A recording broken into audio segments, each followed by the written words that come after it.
تیسرا مسئلہ، اس کی مدت کیا ہے، کب تک مسح کر سکتے ہیں؟ مقیم کے لیے 1 دن اور رات، مسافر کے لیے 3 دن اور 3 رات. یعنی مقیم 24 گھنٹے، 12 گھنٹے دن 12 گھنٹے رات، 24 گھنٹے 1 دن اور رات مقیم. اب جیسے ہم یہاں مقیم ہیں، شہر میں ہیں، ٹھیک ہے، اپنے شہر میں تو ہم کر سکتے ہیں. لیکن ہم یہاں سے مدینہ گئے، ہم ریاض گئے تو 3 دن تک ساکس پر مسح کر سکتے ہیں، جو 72 آورز ہوتے ہیں. دن اور رات، صرف رات نہیں، 3 دن مطلب دن نہیں خالی، دن فجر سے مغرب تک ہوتا ہے اور مغرب سے فجر تک رات ہوتی ہے. پھر تو پورا کمپلیٹ 24 آورز جس کو کہہ رہے ہیں، 24 + 3 72 ہوتا ہے نا، یا نہیں؟ تو مسافر کے لیے یہ اجازت ہے. مقیم کے لیے 1 دن اور 1 رات 24 گھنٹے، مسافر کے لیے 3 دن اور 3 رات. چلیے اس کے بعد مسح جو مقیم کے لیے 3 دن ہے، مسافر کے لیے 3 دن ہے، مقیم کے لیے، اس کو کاؤنٹ کیسے کریں گے ہم؟ مسح کی مدت، ٹائم پیریڈ شروع کب سے ہوتا ہے؟ جب سے پہنے ساکس تب سے، یا جب پہلی مرتبہ اس پر مسح کیے تب سے؟ وضو ٹوٹ جانے کے بعد آپ جب فرسٹ ٹائم پہلی مرتبہ مسح کیے ساکس پر، اس وقت سے وضو شروع ہو جاتا ہے، ٹائم شروع ہو جاتا ہے آپ کا.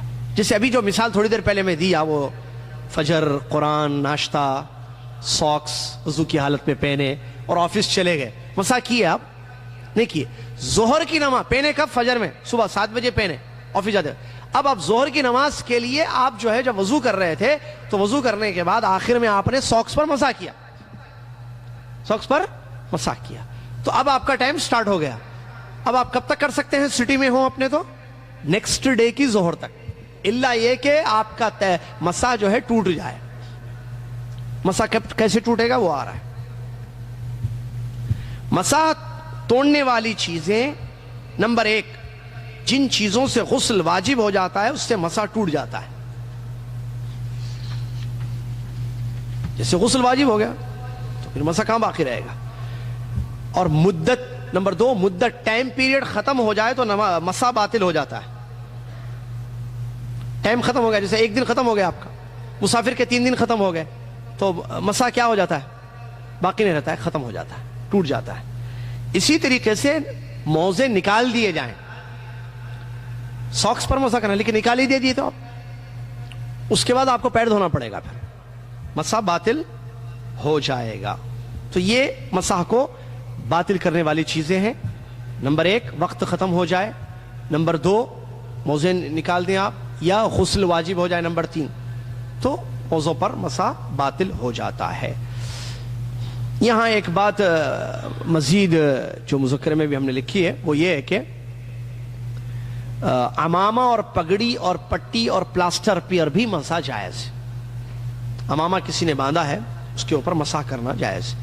پٹی ہے کسی کو ہاتھ پر، ٹھیک ہے، ہاتھ اللہ تعالیٰ سب کو صحت و عافیت سے رکھے، پٹی ہے، پلاسٹر ہے، تو اس کے پر مسح کریں گے. اب وہ دھوتے نہیں سکتے نکال کر آپ، ٹھیک ہے، ڈاکٹر نے منع کیا ہے، ہڈی ٹوٹی ہوئی ہے تو آپ اس کے اوپر مسح کرنا یہ بھی جائز ہے. اس سلسلے میں بھی حدیثیں الحمدللہ ملتی ہیں پیارے نبی محمد صلی اللہ علیہ وسلم کی، جو مسلم شریف کی حدیثیں ہیں کہ آپ نے جیسے دیکھیں مغیرہ بن شعبہ ہی کی حدیثیں ہیں جس میں یہ دلیلیں ہیں کہ پٹی پلاسٹر پر بھی آپ علیہ السلام کا یا عمامہ پر آپ صلی اللہ علیہ وسلم کا مسح کرنا. تو یہ مسح کا بیان تھا جس میں یہ ساری چیزیں آ گئی ہیں اور انشاءاللہ اس میں کوئی پریشانی کی بات نہیں ہے. بس لوگ جو ڈاؤٹ کرتے ہیں وہ یہ کہ چمڑے کے ساکس تھے اس زمانے میں اس پر مسح ہوتا تھا، آج کل چمڑے کے نہیں، ایسے نہیں. تو دونوں دلیلیں موجود ہیں. مغیرہ بن شعبہ رضی اللہ عنہ کی حدیث ہے، جورب کا لفظ آیا ہے اس میں. خفین چمڑے کو کہتے ہیں لیکن جورب بغیر چمڑے کے کہتے ہیں، لہذا جائز. ساکس کوئی بھی ہو اس کا نام ساکس ہے، موزے ہیں تو جائز ہے. ایک آخری بات اچھا ہوا یاد آ گئی. بعض لوگ کہتے ہیں بھائی یہ ساکس پر مسح کرنا مجبوری میں ہے. یہ اس کی کوئی دلیل نہیں ہے کہ یہ کہنا کہ مجبوری میں ہے.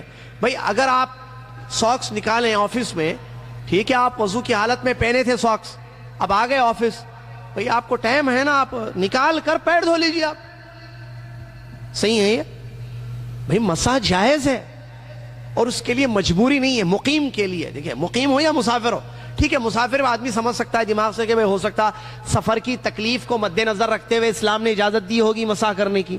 مقیم کے لیے کیا مسئلہ ہے؟ اجازت ہے نا مقیم کے لیے.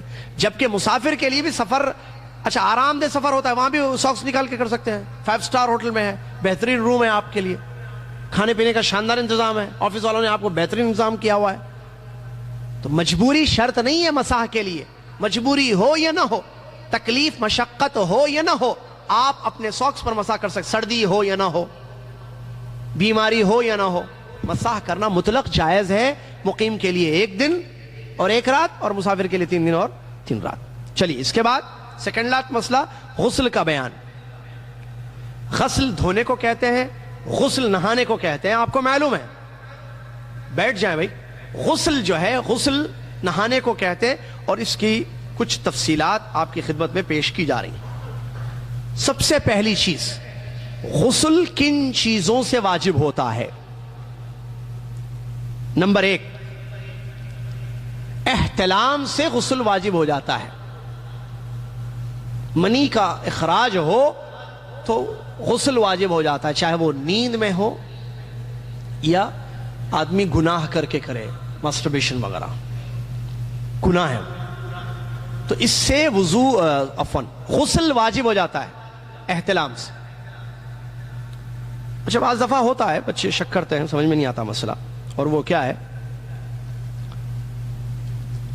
سو جاتے ہیں اور عجیب و غریب خواب آتے ہیں، برے خواب، ٹھیک ہے، برے شہوت والے خواب. وہ خواب میں دیکھ رہا ہے کہ جو ہے بیوی اس کی شادی ہو گئی ہے، اس کی سہاگرات ہو گئی ہے، وہ بیوی سے مل رہا ہے، خواب میں دیکھ رہا ہے. مثال سمجھا رہا ہوں میں، بہت اہم پوائنٹ ہے. اب وہ اٹھا، اس کو یاد بھی خواب ہے، ارے خواب میں کیا کیا دیکھا میں، شادی بھی ہو گئی اور بیوی سے بھی مل لیا، میں کیا کیا دیکھا. اب وہ غسل واجب ہے اس پر صبح اٹھ کر. بہت اہم مسئلہ ہے. یہاں سنیے، خواب یاد ہے اس کو. اب اگر اس کا کپڑا گیلا ہے، اگر وہ اپنے کپڑے پر منی کو دیکھتا ہے، سوکھی ہوئی یا گیلی، دھبا اس کو نظر آتا ہے، ضروری ہے گیلے ہی ہو. لمبا 10 گھنٹے سویا، 1 گھنٹہ 2 گھنٹہ خواب دے گا اور 8 گھنٹے سوتا رہا، ایسی کپڑا سوکھ جائے گا نا. اب اس کو دھبا نظر آ جائے اور اس کو یقین ہو گیا کہ جو ہے ڈسچارج ہوئی یہ چیز، غسل واجب ہے اس پر. اب اگر وہ خواب دیکھے، خوب خواب دیکھے، 2-3 بچے بھی ہو گئے اس کے، اتنا خواب دیکھا ہو، اٹھ کر دیکھتا ہے تو نہ کپڑا گیلا ہے، نہ سوکھا ہے، نہ کوئی دھبا یا نشان ہے، ہاں غسل واجب ہے. حالانکہ خواب دیکھا، خواب میں پورا دیکھا نہیں، غسل واجب نہیں ہے. حدیث موجود ہے اس کی. چلیے دوسرا مسئلہ، انٹرکورس. میں نے ورڈ اس لیے استعمال کیا ہے کہ صرف ہم بستری ہو، بعض لوگ سمجھتے ہیں ہم بستری میں اگر پانی نکلے تو غسل واجب ہے. نہیں، صرف انٹرکورس سے غسل واجب ہو جاتا ہے. حدیث سے موجود ہے، پیارے نبی صلی اللہ علیہ وسلم کی حدیث سے موجود ہے، جب شوہر جو ہے 4 شاخوں پر بیٹھتا ہے اور ختنی کی جگہ سے ملتی ہے تو غسل واجب ہو جاتا ہے. مسلم شریف کی حدیث. صرف انٹرکورس. اچھا عام طور پر یہ ہوتا ہے کہ ہم بستری میں انٹرکورس میں وہ چیز ہوتی ہے، اخراج منی کا ہوتا ہے، لیکن کبھی کبھی بیماری کی وجہ سے یا آدمی نہیں چاہتا تھا، بس بیوی کی خواہش پر جو ہے وہ تیار ہو گیا اور وہ انٹرکورس بھی کر دیتا ہے لیکن نکلتی نہیں کوئی چیز. تو وہ سمجھتا ہے میری تو کوئی بھی چیز نہیں نکلی، ڈسچارج ہی نہیں ہوئی کوئی چیز، میں صرف جو ہے انٹرکورس کیا تو غسل واجب نہیں ہے سمجھتا ہے، جا کر نماز پڑھتا ہے. غلط. نکلے یا نہ نکلے چیز، غسل واجب ہے اس کا. یہ مسئلہ ذہن میں رکھیے اچھی طریقے سے.